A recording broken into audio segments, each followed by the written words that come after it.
আপনার কি মনে হয় বাড়িতে দুঃখ দৈন্য অশান্তি আর সমস্যা লেগেই আছে? অনেক চেষ্টা করেও শান্তি পাচ্ছেন না? ভাবুন তো, যদি শ্রীকৃষ্ণ নিজেই বলতেন একমাত্র এই একটি জিনিস বাড়িতে রাখলেই দুঃখ কখনো ছুঁতে পারবে না। হ্যাঁ, এটা শুধু কল্পনা নয়, শ্রীকৃষ্ণ নিজেই বলেছেন যে ঘরে এই বিশেষ বস্তু থাকে সেখানে সুখ শান্তি আর সমৃদ্ধি চিরকাল বিরাজ করে। কিন্তু সেই বিশেষ জিনিসটি কি আর কিভাবে এটি আপনার জীবন বদলে দিতে পারে? যদি সত্যিই জানতে চান তাহলে 1 সেকেন্ডের জন্য স্কিপ করবেন না, কারণ আজকের এই জ্ঞান আপনার জীবনকে সম্পূর্ণ বদলে দিতে পারে। যে বাড়িতে এই একটি জিনিস থাকে সেখানে কখনো দুঃখ আসে না। গ্রামটি ছিল ছোট্ট কিন্তু খুবই সুন্দর। সেখানকার মানুষ ছিল পরম ভক্ত ও ধর্মপরায়ণ। গ্রামের মাঝখানে বাস করতেন বৃদ্ধ ব্রাহ্মণ রামদাস। তিনি ছিলেন গরিব কিন্তু তার হৃদয় ছিল বিশাল। একদিন এক যুবক তার কাছে এলো এবং বলল, গুরুদেব, আমি খুব কষ্টে আছি।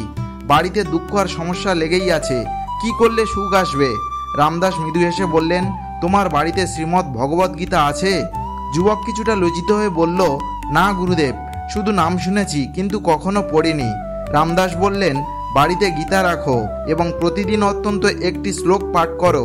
কয়েকদিন পর ফিরে এসো। যুবক গৃহে ফিরে গিয়ে গীতায় একটি বই আনলো এবং প্রতিদিন পাঠ শুরু করলো। প্রথম দিনেই সে অনুভব করলো যেন তার হৃদয় থেকে একটি ভার নেমে গেছে।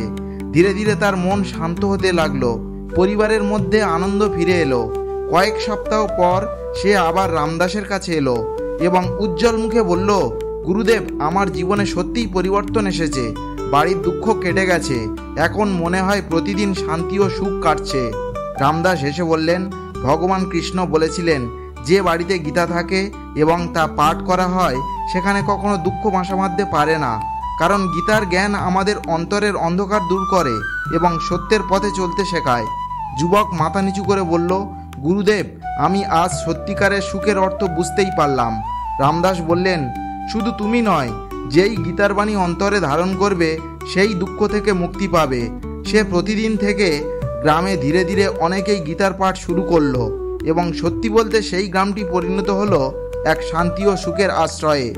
শ্রীকৃষ্ণের বাণী অনুসারে যে বাড়িতে গীতা রাখা হয় ও প্রতিদিন পাঠ করা হয় সেখানে কখনো দুঃখ দীর্ঘস্থায়ী হয় না। বন্ধুরা, যদি ভিডিওটি আপনাদের ভালো লেগে থাকে তাহলে অবশ্যই একটি লাইক দিন। আপনার একটি লাইক আমাদের নতুন ভিডিও বানাতে অনুপ্রাণিত করবে। নিচে কমেন্টে লিখে জানান আপনি কি নিয়মিত শ্রীমদ্ ভগবদ্গীতা পাঠ করেন, অথবা শ্রীকৃষ্ণের এই উপদেশ সম্পর্কে আপনার মতামত কি? আমরা সবার কমেন্ট পড়ি এবং আপনাদের মতামতকে গুরুত্ব দিই। এই মূল্যবান জ্ঞান আপনার বন্ধু, পরিবার ও প্রিয়জনের সঙ্গে শেয়ার করুন, যাতে তারা শ্রীকৃষ্ণের এই মহান উপদেশ সম্পর্কে জানতে পারে। আর এমনই নিত্য নতুন আধ্যাত্মিক ও জ্ঞানগর্ভ ভিডিও পেতে চ্যানেলটি সাবস্ক্রাইব করুন এবং পাশের বেল আইকনটি চাপতে ভুলবেন না। তাহলে আমাদের নতুন ভিডিওর নোটিফিকেশন সবার আগে পাবেন।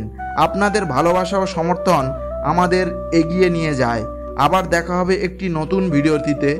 ততক্ষণ পর্যন্ত শ্রীকৃষ্ণের আশীর্বাদ আপনাদের সবার সঙ্গে থাকুক। হরে